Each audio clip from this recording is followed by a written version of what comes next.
Hey, Michelle, I just wanted to thank you for sending over such detailed responses to my questions in preparation for this session. It's definitely useful to have the background on where you're at and what's giving you trouble. Thank you so much. I really appreciate it. Of course. So what's going on for you? You talked a lot about games. So my thing was, I know that the games is the section where you can typically, they say you can improve the most and gain more points on if you improve that section. It's like the most learnable section to improve. And my thing is, I struggle with two things. I struggle with timing and I struggle with actually setting up those diagrams, because I know that I get a game and then I start reading and then I start kind of getting anxious or nervous because I'm not super certain as to whether my setup is strong or if it's the correct setup or the most efficient.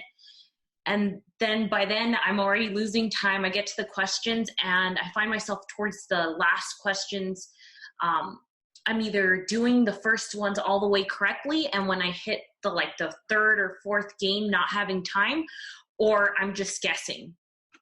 That's a very common situation to be in. Games are tough. They are the most learnable, but they're also the hardest at first. What you majored in college? I did psych and I did a bio, psych and bio. I have never seen a logic game before, ever. So I've been learning what a logic game is by practicing the questions. Yeah. And how many questions have you done? How many games have you tried out? I took a course called Kaplan, or not Kaplan. Yeah, I think it was Kaplan. I will tell you that I feel like it didn't help at all. I almost feel like I ended up more confused than when I started, because they do a diagnostic test and I scored, I think, about the same from start to finish. And I then tried to study a little bit more just off of the books they gave me, and I stayed in that same area. Wow, that must have been really discouraging. I wanted to cry. It's totally understandable. And unfortunately, that does happen to a lot of people. Some of these classes, it's hard to get personalized attention. And then if the methodologies don't work for you, you're kind of stuck in that. So I'm glad that you're using different materials now and that you've reached out and found me, because I think that there's a lot that we can do together. And you said you've done half the games in that book, but that may not actually be that many games. Maybe it's at most a couple dozen, right? Yeah, it's probably a couple dozen. Yeah, and there's over 350 released LSAT logic games ever. Yeah, there's a lot. So for that reason, I think you don't need to do all of them, of course. But if you were to even expose yourself to 100 or 150 of those games, you would see more of the patterns they contain. A couple dozen really isn't enough. The LSAT does repeat itself and there are certain trends, but there's enough variety that you almost need a larger sample to start seeing the patterns. I also bought the 10 official ever released LSATs by, I think LSAC is the one who they basically they have it on their website. So I bought those, but I didn't want to start those until I felt like, I didn't want to waste them until I felt like I actually had this material down a little bit more solid. So my plan, you can totally help me, because I read some of your emails where you talk about creating a study plan, manageable one. What I've been doing is I said, okay, so I'm going to forget whatever I learned in Kaplan and I'm going to start start fresh, because clearly that's not working. My other thing was to start just drilling in those practice tests, like 1 to 2 per week. But I don't know. I'm not the expert, and you have a lot of great tips on your email, so I don't know if you have any suggestions for me. Well, that's really nice of you to say, Michelle. I'm glad that you found the emails helpful. I'd say that any LSAT textbook is only going to have so many games in it, because there are high licensing fees associated with reusing the LSAT questions in a different book. So I'm glad that you got the actual official book of 10 exams. And yeah, you're right that if you were to just have one book of 10 exams and go through all those problems now, you wouldn't have that much available to do later timed. But what if you were to get a few books of 10 exams? Then you could save some to do untimed or even individual time sections, and save others to do as full-length exams closer to test day. Which ones would you recommend? Because I saw there's a list. They go up to 6 series. So there's a ton. There's up there, and I'm pretty sure there's a lot of previously released, I just can't remember the exact number of released LSAT or LSAT exams that they call now for practice. I'm assuming that I don't know what that number is really. Like which ones are the best ones to leave for, once I feel like the material's solid, and which ones to utilize as practice to study with. This is actually a particular interest of mine. So I'm glad that you raised this question. One of my favorite things to do, and one of the most popular things I have, are my LSAT study schedules. As you said, I have some emails about them as well, but basically I break it down so that I'm telling you, read these pages in this LSAT textbook, complete, then read these articles on my site that break it down more simply, then complete these exact practice problems. And so you're wondering, well, which practice problems should I do? And so I tell you in the schedules, so you can check it out for all the details. But to summarize it, I'll say, if you're taking the LSAT, in June or July? The goal would be July, but I am also scared because the format's changing, so it's different than what I'm practicing. And that was actually another question I had for you, because up until recently, I heard, I decided when I was going to take the LSAT, I'm like, okay, now it's going digital. When we were in the classroom, and I was like, from what I knew, it was always going to be written. So at this point, I think that's a second component I need to also prepare for. Yeah, definitely. Great question. We'll get to both of those. So the first part is you're taking in July. That means you've got about 3.5 months. So you have enough time to do a couple dozen exams. I'd say start with exams 52 to 61 to build your foundation untimed. Then you could do 62 to 71 and 72 to 81 and then 82 to 86. And so 52 to 61, you do those untimed, building your foundation, doing questions by type. I have detailed categorizations on my site and linked in the schedules as well, breaking down game types and breaking down logical reasoning types, and then even reading passages as well. And the schedules are not just to say, do ordering games, then grouping games, then combination games. I get into even more depth where I'm saying, do the easy ordering games, then the moderate difficulty ordering games, then the most difficult ordering games, then do the easiest grouping games, moderate grouping, and so on. So breaking down bit by bit, step by step. Then you have exams in the 60s and 70s and 80s to do timed. And I would suggest don't do all of them in a row, of course. It's way too many and you don't have enough time. But also, you want to save some of those newest ones to do in the event that you have to do a retake. Okay. Because a lot of times students will just do everything in the 70s and 80s and then have, let's say they want to retake, as more and more people are doing all the time, but they've already used up everything recent. So maybe out of 60s, 70s, 80s, do only the even numbered ones or only the odd numbered ones. And that way you're saving at least 5 to 10 of those newer exams to do for a retake if you want to go for one in September, October, November. And retaking is more common than ever. And I actually recommend it typically because let's say that your true aptitude is around, let's say, a 155 or a 160, just to make something up. There's a margin of error of 3 points on either end, meaning that if, let's say, you score at your perfect average or even a few points below, just through blind luck, you could do 3 to 4 points better or maybe even 6 points better with nothing else in your understanding changing. But obviously, even just a point or two more can make a big difference in your admissions chances. And I actually, what's interesting? I read something that I think you talk about too. I read them in the morning. So I read your emails in the mornings. And it was like this frustration because you have these goal scores and you can increase by a certain amount of points. And then my concern is my goal is so far off of what I'm at. You know what I mean? I want to set a realistic thing for myself, but I also have a goal. I'm pretty sure every kid or every student has this where they're like, okay, I have this dream school that I want to get into. So I don't know how realistic it is to aim for that dream score given my current score. I'm practiced my initial diagnostic and I've been consistent about 145, 146. No plus or minus. It's always spot on 145, 146, 147, 145, always those scores. But I also haven't finished, like I said, I didn't feel like Kaplan helped me at all.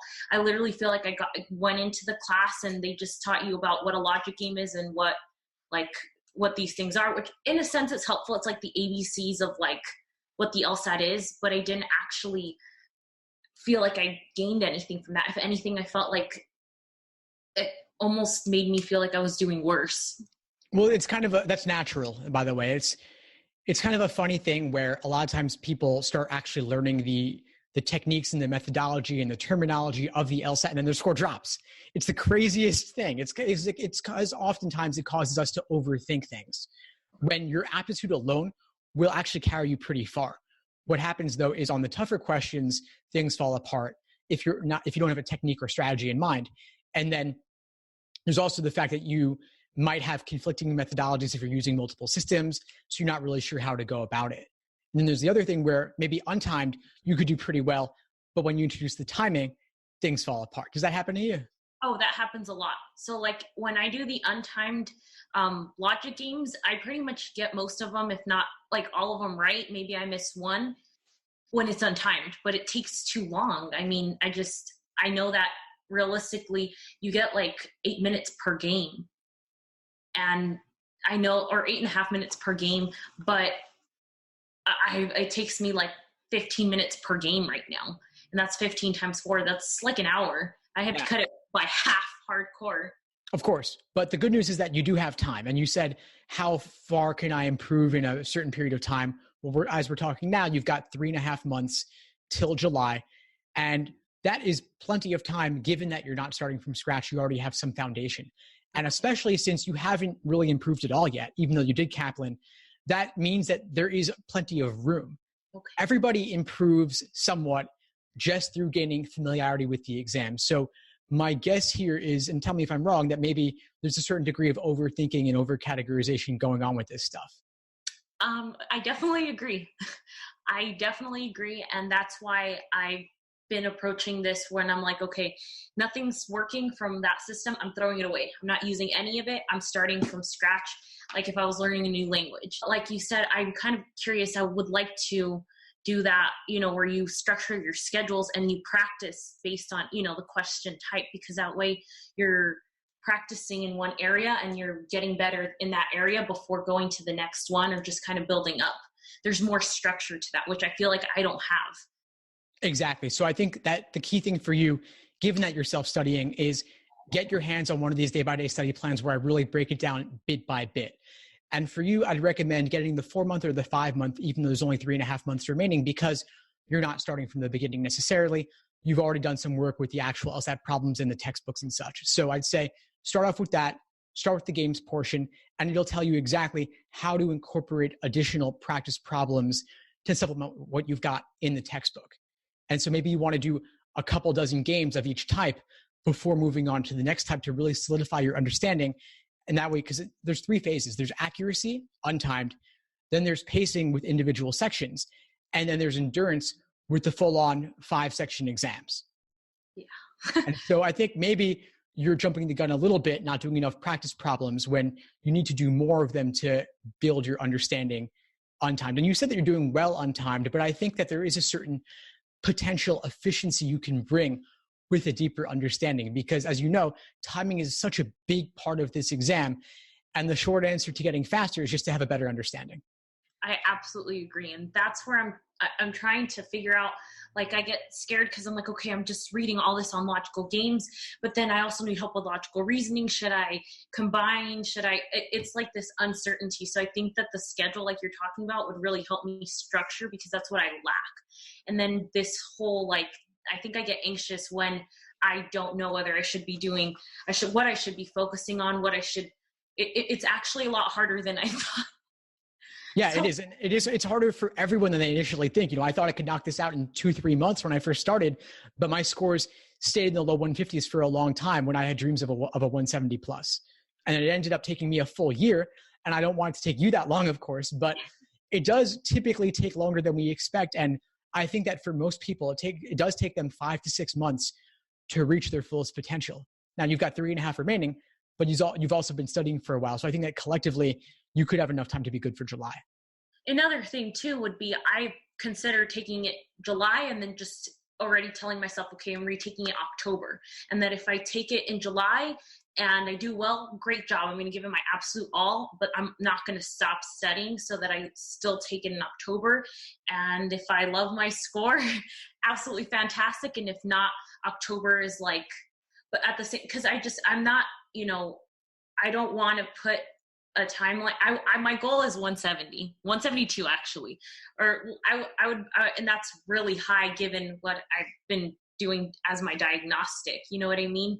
It's a really high jump. So that means there might be a lot more in my process that I need to do to get to that score, which for me, I'd rather put in the time now, because I think from the research I've done, the higher you get on that score, I think it pays out. It pays off, especially in law school. It does. There's documentation of this, and a single point on the LSAT could be another $4,000 in value. And if you think about the ROI on that over the course of your entire career being leveled up in that way, it's huge. I mean, getting more scholarship money, $5,000, $10,000 a year, even getting a full ride or getting into a better law school, 170 if you want a top 14, that's not out of reach. And it does take a tremendous amount of work. It does take giving it your all. And I'm glad to hear that you're thinking about doing October as well. It's funny. I had an LSAT meetup the other night here in New York, and there was a guy there who was taking the March LSAT, and he had some anxiety and nerves about it, which is natural, of course. It happens to everybody. And so I said to him, would it kill you to pay the registration fee for June or July now, even if you might not take it, just to have the peace of mind knowing that this is not the only LSAT you have in front of you? Because, of course, while the LSAT itself in general is extremely important, no one particular test date is extremely important, especially since law schools do not average multiple LSAT scores. You can retake, and they'll take you with the best one you have. Yeah, that's definitely, for me, I felt like that makes me study with more desire, because I'm not saying this is the only exam I could ever take. I know if I did that, that gives me this anxiety, like you mentioned, that he had, because that's given. I want to make sure I give it my absolute all, but that I also don't go in thinking this is it. If I don't do it now, I'm done. And I know that can also inhibit I feel like it can inhibit my actual scores or my success in exams. So I want to make sure like I'm realistic too, because going from a 145 to a 170, but I also feel like I need to take the July exam. So at least I know in those conditions where I'm at and what, kind of like a midpoint, because essentially October is still early enough to do an application. And it would have been, I want to make sure I'm taking care of what I need to take care of, because really my dream school is UCLA, and you don't get in with anything below, I think, 170. Yeah, that's true. I mean, you could, depending on your GPA, maybe, but obviously a 170 plus will definitely improve your odds and any potential scholarship money that might come along with it. But it sounds like, honestly, you're giving it your all. You're giving it the time that it deserves. How many hours are you looking to put in per week? I would like to. I read something where they suggested 40 hours a week as a good solid, just the minimum. I also have to do, I do part-time work. So I tutor kids in the evenings and I dog walk just to live. So I was working full-time, and then I was like, there's no way. There's absolutely no way I can stick to my schedule and dedicate myself and try to get a 170. Maybe other people can. I was just realistic with myself. I have other things that with my health and stuff that I have to take care of. So my best hours of the day between 11 or even 10 or 11 up until 8 o'clock. Anything after that, I start going downhill. And I think most people are like that. I want to be realistic, and my main focus is this exam. As crazy as it sounds, it's this exam. So I want to put in a good amount of time, which I'm hoping to do 40 hours. But if I have to do plus, I'm fine with that. Having a structure is what I need, because what I've been currently doing is any kind of in between, any breaks. I'm like, okay, I'm done at 12 and then I have till 5. Then I have a 5 to 6. Great. To stay at the library, and I'm like, good. 7 to 9, they're closing. Great. It's time to go home. That's kind of what my schedule looks like. Okay. I like it. Now, first off, it's not crazy to make this your number one priority. you're talking to me, first of all. Of course, I think should be the top priority, but also not at the expense of your health, not at the expense of your making a living in the meantime. And honestly, 40 hours sounds like a lot. I'd say the LSAT is a good part-time job, but unless you're doing it for a living like I am, it's not a good full-time job because it can lead to burnout. I can tutor several hours a day, but I don't. I work with a limited number of students. But either way, back when I did tutor several hours a day, it was my life, but it also wasn't. I didn't have the same level of personal investment in it because, of course, I can never care more about the result than my students do, right? Ultimately it's your life and it's about what you do on your end outside of our coaching sessions. But what I can say is that given that you're working part-time, you do have more time available to you for studying than most people do. So I can lay out for you what I consider to be an ideal but kind of boring LSAT studying lifestyle that lets you maximize your LSAT focus, but still keep everything else solid. So let's say you wake up anywhere from what time do you wake up typically? Realistically, I wake up about 7:30. 7:30 is I should be waking up earlier, but it takes me time. I wake up, I make coffee, I eat breakfast, and then it still takes me some time to kind of be okay. That is okay. That is normal. And believe me, 7:30 is pretty good for someone who's not working an office job. Yeah. And it's not too far off from the sunrise, right? Yeah, it's true. No, that's great. So let's say you do all your getting ready morning stuff by, let's say 9:30, 10, you're ready to go. Mm-hmm. And you said 11's like a good starting point for you. So let's even say 11. 11's okay. Let's say you study and you ate breakfast already, so you don't need to have an early lunch. But let's say you study from 11 to 1:30 or 11 to 2. That's a good 3-hour block. You incorporate a few breaks here and there throughout that 3-hour block, maybe 5 minutes here, 10 minutes there. It's all good. You take a break for lunch at 1:30, 2 o'clock, maybe 30 minutes, maybe 45 minutes. You go for a walk if the weather is good. Now, I guess in California, it's always good, right? So you have that as your benefit. So you got that. Then you come back to studying, let's say at 2:30, 3 o'clock. You do another 3 hours till 6. That's enough. That's fine. That's 5.5, 6 hours in a day. That's all you really need. Any more than that could lead to burnout, especially if you're doing this 5 or more days per week. I would also definitely recommend incorporating some off days. Typically in my schedules, I'll include 2 off days per week, maybe sometimes 3, especially when you're doing full length exams. And then in the evening, you have dinner, you see friends and family, you relax, you watch some TV, you take a hot bath. It's all good. You wake up the next day and restart. And what does your studying involve? Those 3 phases: accuracy, untimed, pacing, individual sections, then endurance. You also, of course, want to incorporate review of weak areas, review of every exam and section that you do. Oh, I like that. I started making a mistake journal. That's the only thing that I got out of Kaplan. The instructor, I went to her and I asked her, I was like, hey, so when you took it, what did you do? And she's like, I didn't take Kaplan. So her first answer was like, I didn't take Kaplan, but I did make a mistake journal. So, I mean, that might help. That way you're able to see what your mistakes. And that was another question I had. I know we have like 5 minutes, but I feel like when I get into Kaplan, when I get into my mistake journal, I don't know how much is too in depth with like writing up, because it's a lot of time that I'm putting into like for like a question that's a mistake. But then at the same time, what's too much? Like, is there no such thing as too much because I got it wrong and I really need to get it? That's an excellent question. I'm glad you raised it, because the review process is really the most important aspect of studying, and it's too often overlooked. Now, mistake journal is great, but I'd go beyond that. Not just your mistakes, but everything that gives you trouble, everything you have difficulty with, anything at all that you're confused by. So the mistakes are, I think of them as what you got wrong. But then there are also the questions where you were oftentimes down to 2 and you guess, and you only focus on the ones you got wrong, but there's still all those other ones you got right and you just got lucky. So if you consider those as well, you may actually double the number of questions that you have the opportunity to review and the opportunity to learn from. The real value in doing problems is in finding the areas that give you the most trouble so that you can hone in on those. And then, yes, keep a journal, keep a running list of everything you've ever had difficulty with. And then when you're writing out your explanations, you asked, how much is too much? Is there a such thing as too much? It's a great question as well. And I'd say there really isn't a such thing as too much if you're articulating your thought process and where you went wrong. You want to look at every single answer choice that tempted you that was wrong and figure out what was tempting about it and what ultimately made it wrong.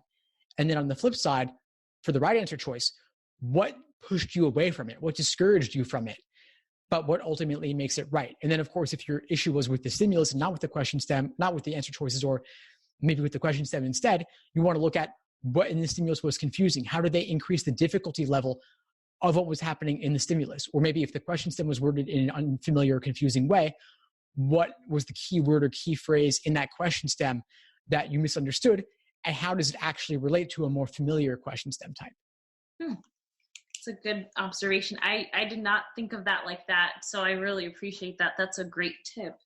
Yeah, of course. This is what I would recommend for pretty much anybody who's looking to learn from their mistakes, which is really, I think, again, the most important aspect of your prep. Now, obviously, if you write out your own thought process for every single question you ever have trouble with, that'll take forever, especially if you're getting a lot of questions wrong or having trouble with a lot of questions. And so what I would say is maybe pick a handful of the most difficult questions giving you trouble and focusing on those.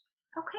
And at the same time, maybe you want to reduce the number of questions you're completing so that you can review in more depth. A lot of times students will do 2-3 timed exams a week worth of material, and there's not really enough time to do all those exams and to review them all in sufficient depth and work on your weak areas and review foundational materials. It becomes too much, even if you're looking to do 40 hours a week. And again, based on what I laid out for you, I think that 6 hours a day, 5 days a week, with some breaks in the middle if possible, is the most I would recommend. And so if that requires doing fewer exams, fewer practice problems, that's totally fine. So in this case, it's, I'm looking towards like actually looking into your schedules, because I've seen that, you have different options for schedules. At this point too, is that in conjunction with a book? Yeah, sure. Great question. I think the most important thing in using the schedules is the actual LSAT prep tests in books of 10 on Amazon. They're published by LSAT. Each book of 10 is about $20 each. And so the only thing you need for the schedules is those books of 10 exams. I recommend getting 3 of them and then the individuals. So 52 to 61, 62 to 71, 72 to 81, and then the individual ones, which are currently 82 to 86. Now, if you want to use other materials, I do have references and citations for where to go elsewhere. I also have articles to various articles on my site, which of course are freely accessible. I do include references to some of my other materials, like the courses and some of the guides and cheat sheets and such. But those are really optional things to consider. All you really need are the actual LSAT exams. Okay, so that's pretty good. I have two of them. I have the 5 and the 6, but I probably want to start it with the earlier versions and leave those for, like you said, the timed. So my next step would be just like looking into the schedules and purchasing the Amazon earlier 10, like you said. I think so it would be this up from the 62 to 71. I'm sorry, the 52 to 61 and the 62 to 71, at least right now, for me to start out with practicing. That sounds perfect. I really appreciate your help. You've been awesome. Thank you so much. Of course, Michelle. It's my absolute pleasure. Is there anything else you would need to feel complete for today to know what to do going forward? No, it was super helpful, because I feel like now I have a plan for how to structure the rest of my studying a little bit more efficiently for the following.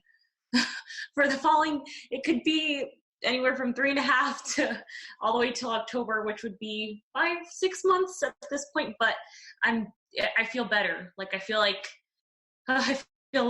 better. I lacked a lot. I lacked any kind of ideas with structure. So that's why I super appreciate having had this meeting with you. I'm really happy to hear that. That's why I do this sort of thing. What would you say is the biggest insight that you got from our session today? Definitely learning that I can still survive and like actually get this, like actually tackle this with a structured schedule and still have a life. Because I get a lot of feedback from family members who are like, oh, I guess to do well, you should be studying 8 to 10 hours. You have to stay inside your house all day, every single day. Like, it's hard to do that too when you want to do part-time work and you kind of have to survive. And also, like you said, the whole burnout. But I think that 6 hours a day and having like one or maybe two like off days helps me feel like, okay, I can do this, and I can structure my schedule, and I can do this. I'm going to put a lot of work, but it's doable. It's manageable. It is. And you're in the fortunate position to be able to study full time or close to it. And so I think that you're definitely maximizing your odds to gain that significant score increase. It's not without, like I said, scary to do so because I had to quit my job, and now I'm, living off of savings and living off of my extra side cash, like I said, tutoring and dog walking. But I think it's worth it because I was in a 40-hour job where it was horrible, and my mind was racing at 100 miles per hour, 8 hours a day, a 2-hour commute. So I really I wasn't grasping anything effectively. And this is my first priority. So. Yeah. Well, I'm glad it's your first priority. The people who do the best on this, like I said, they do tend to make it their number one mission and focus. So I think that given your commitment to this and investing yourself in the process, you'll be in a better position to improve your score than most. And I look forward to seeing how you progress along the way. I want you to keep in touch with me and let me know if you need anything at all as you move forward with your prep. Thank you so much. I will definitely reach out to you because I'm going to pick a schedule that I think your 5-month schedule or 6-month schedule sounds really good to me. Perfect. Well, keep in touch as you move forward. Again, I'm happy to help however I can. Thank you so much. I really appreciate it.